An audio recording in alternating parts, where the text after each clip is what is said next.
ఇప్పుడే breaking news విన్నాం. Prime minister Narendra Modi గారు సికింద్రాబాద్ నుంచి ఎంపీగా పోటీ చేస్తారని.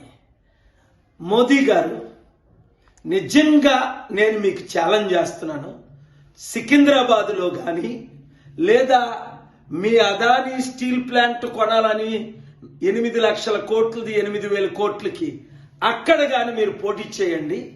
నేను తప్పనిసరిగా మీ మీద పోటీకి నిలబడతాను.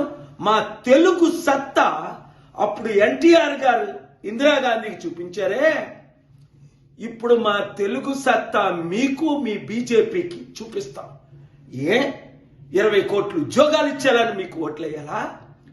సంవత్సరానికి 1,00,000 కోట్లు కాంగ్రెస్ పార్టీ అప్పు చేస్తే మీరు నెలకి 1,00,000 కోట్లు అప్పు చేసి 130 లక్షల కోట్లు అప్పు చేశారని మీకు ఓటేయాలా? ఇచ్చిన వాగ్దానాలు ఒకటి నెరవేర్చలేనందుకు ఓట్లేయాలా? నల్లధనం తీసుకొచ్చి ప్రతి ఒక్కరికి 15 లక్షల రూపాయలు ఇస్తానని 15 రూపాయలు ఇవ్వనందుకు ఓటేయాలా?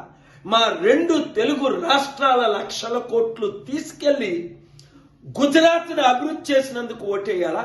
లేదా 25 లక్షల కోట్లు రుణమాఫీ చేసిన అదానీ అంబానీ కొరకు మీకు ఓటేయాలా? దేని కొరకు ఓటేయాలి? 7569441275 అందరూ రండి, కలిసి పోరాడదాం. ఈ మంచి అవకాశాన్ని వినియోగిద్దాం. చిత్తుగా ప్రధానమంత్రిని ఓడిద్దాం.